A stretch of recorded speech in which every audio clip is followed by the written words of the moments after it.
Hey everyone, ready to get our hands dirty with some seriously small tech. You know it. Today, we're diving deep into Intel's 18A chip technology. Yeah, it's a pretty big deal. Even if you're not, super into the tech world, Yeah, you've probably heard of Intel. right. They've been kind of struggling lately. Yeah, they have, haven't they? I mean, Yep. up against some pretty stiff competition. Exactly. You got TSMC and Samsung Yeah, really leading the pack when it comes to making those super powerful chips that, well, honestly, they power pretty much everything these days. I mean, they're in everything. But now Intel is kind of hitting back, right, with this 18A. That's right. And a lot of people are saying that this could be like a total game changer. It very well could be, yeah. So what we're talking about here is Intel trying to reclaim what's called process leadership, Uh-huh. which basically means being the best at making the most advanced chips. Exactly. Think of it this way. Imagine shrinking down to the size of an atom and wandering around a city that's built on a chip the size of your fingernail. That's Mhm. the scale we're talking about with 18A. Whoa, okay. That's why it's so groundbreaking. Okay, so we got tiny cities on tiny chips. Uh-huh. That's a pretty wild image. Yeah. But can we maybe break this down a little bit? Sure. What exactly makes this 18A so special? What is the secret sauce? All right, so the 18A itself, that refers to 1.8 nanometers, Okay. which is the size of the transistors on the chip. Okay. To give you some perspective, like a sheet of paper is about 100,000 nanometers thick. Oh, So we're talking incredibly small. I can't even picture that in my head. Yeah, it's pretty wild. So, Yeah. okay, it's small, we get it. Yeah. But why should I, the average listener, care? Yeah, good point. What does this actually mean for my devices? So it's all about packing more power and efficiency into a smaller space. Okay. So with 18A, Intel is using what are called ribbon FET transistors. Okay. These are basically like tiny little gates that control the flow of electricity. The smaller the gate, the more you can fit on a chip. And that means the faster and more efficiently the chip can process information. Gotcha. So think of it like upgrading from like a two-lane highway to a superhighway. Okay. More data can just flow freely, everything's faster, Right. your devices become more responsive. So, smaller transistors equal faster, Mm. more powerful devices. Yeah. Check. Yeah. Got it. Mm-hmm. But there's got to be more to the story. Oh, yeah, there's a lot more. What about this Power VIA thing? I keep seeing that pop up. Yeah, so PowerVia, that's another one of the big innovations that really makes 18A stand out. Okay. It's all about how power is delivered to the different parts of the chip. Yeah. So traditionally, all the power and data lines, they were all kind of crammed together on the front of the chip, Hmm. which it can cause, bottlenecks and just wasted energy. Ah, I see. I see. Like imagine everyone trying to get in and out of a stadium through one single door. Oh, gosh. Yeah. Total Ugh. chaos. Yeah, it'd be a mess. But PowerVia solves this problem by moving the power delivery system to the back of the chip. Hmm. So now the power and data lines have, their own dedicated pathways. Okay. So everything's more efficient, you reduce energy loss. So you're basically like creating a separate entrance and exit for the stadium. Exactly. Exactly. Gotcha. I mean, so far this 18A is sounding like kind of a big deal. It is. It really is. But how does it stack up against the competition? Because I know like TSMC, they're coming out with their own 2-nanometer process, right? Yeah, they are. So TSMC's N2 process, that's going to be, it's going to be Intel's main rival in this race to, kind of the bottom, so to speak. Okay. And TSMC, they claim that their chips will have an edge in what's called SRAM density, Okay. which basically affects how much data a chip can store. But, 18A's PowerVia, that could give it the upper hand when it comes to power consumption and heat management. So it's kind of like a trade-off then. Sort of, yeah. TSMC might be able to store more data, but Intel could win on battery life. And keeping our devices from, melting down in our hands. Exactly. Okay. But is all of this just theoretical at this? Or are we actually seeing like 18A chips out there being made? It's getting real. Okay. Just a few months ago, in August, Intel announced that they had successfully powered on and tested 18A chips. Really? Wow. These are real working chips. They're calling them test chips for now, but it's a huge step. That is massive news. So it sounds like 18A is moving from like science fiction to reality.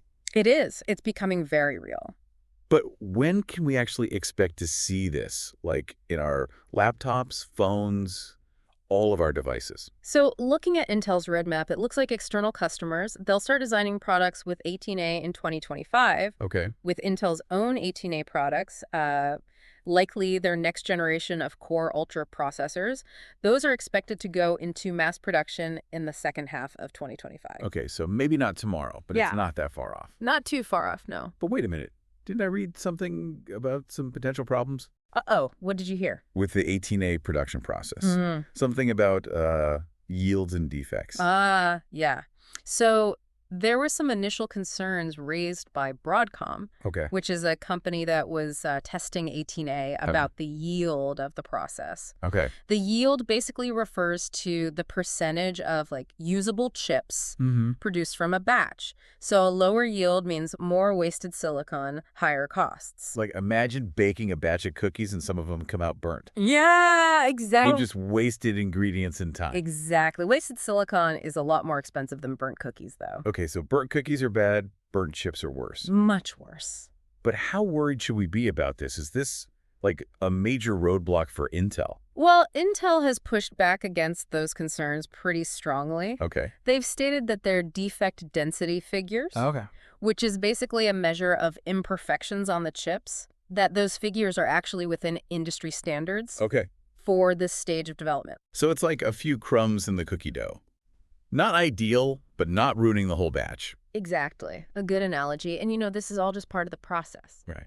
When you're developing cutting-edge technology, it takes time, it takes fine-tuning Yeah. to achieve those really high yields. And Intel, they seem confident they can ramp up production effectively. Okay, good. They've even released their current defect density figures, which are around 0.4 per square centimeter.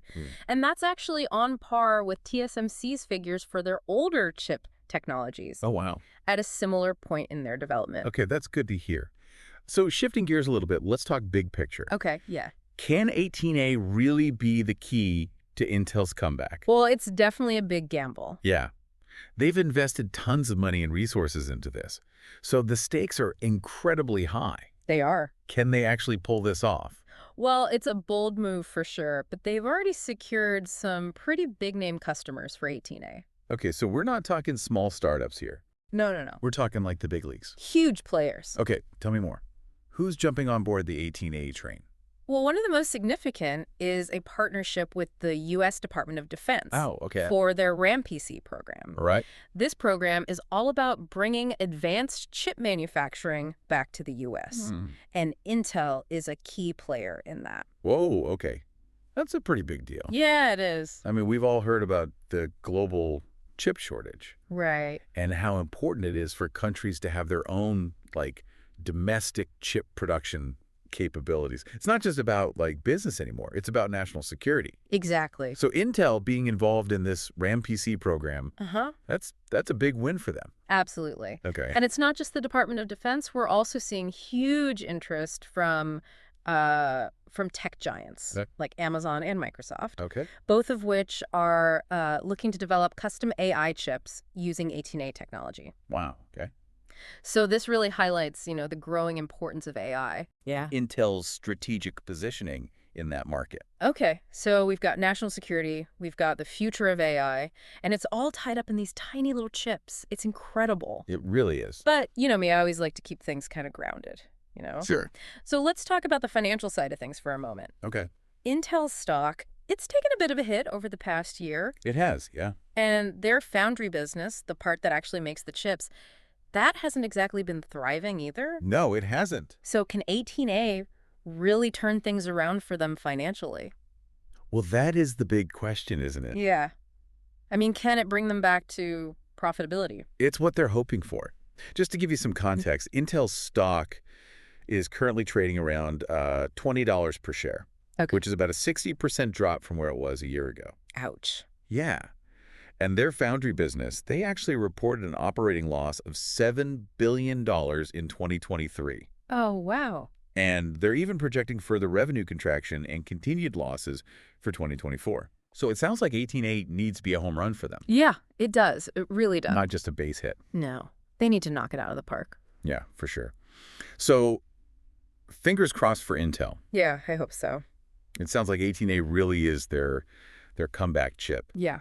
But what I think is so fascinating is that this isn't just about one company, right? Right. We're talking about a potential shift in the balance of power, like within the entire global chip industry. Exactly. So what do you think, like the rise or even the fall of Intel, what could that mean for the future of computing, especially as AI just keeps becoming more and more prevalent? That's a really good question, and it's something that goes way beyond, just one company or one technology.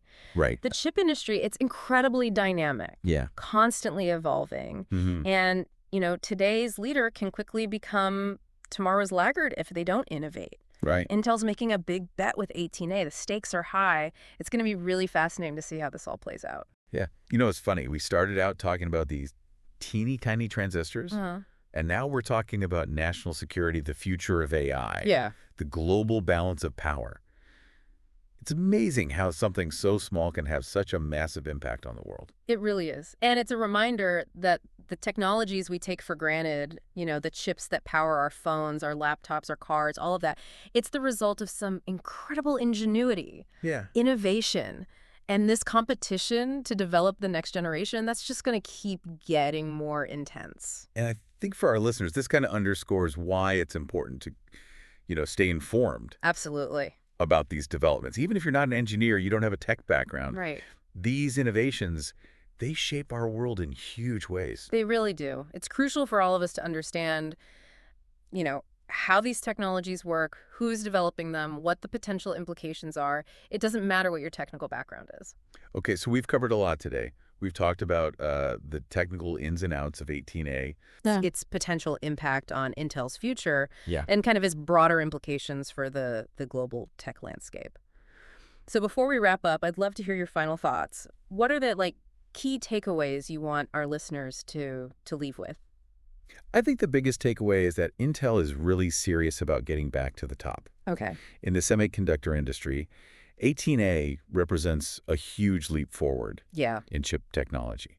And if it's successful, it could really change the entire tech world. It could revitalize Intel's business, but also influence, the development of future technologies, Yeah. especially in areas like AI and high-performance computing. Well said. I think it's a great reminder that even in the digital age, hardware still matters. It does. These tiny chips, they are the foundation of our world, They are. and the innovations happening at this nano scale, this is going to continue to shape our life in huge ways. Absolutely. And the future of technology, it's not predetermined. Right. It's being shaped by the decisions we make today, the investments, the innovations. Yeah. Intel's journey with 18A, I think, is a perfect example of that. I love that perspective. And I think it's empowering, Yeah, to think that we have a role to play in shaping the future, we all do. even if it's just by staying informed and, making choices about the technology we use. Absolutely. So big thank you to you for guiding us through this intricate and kind of mind-boggling world of chip technology. My pleasure. You've given us so much to think about. Happy to do it. And to all of our listeners out there, we hope this deep dive has left you feeling informed, inspired, and maybe even a little bit in awe Yeah, of the incredible things happening at the nanoscale. it really is incredible. So until next time, keep exploring, keep learning, and keep diving deep into the world around you. Absolutely. And we'll be here to guide you. We'll see you then. See you then.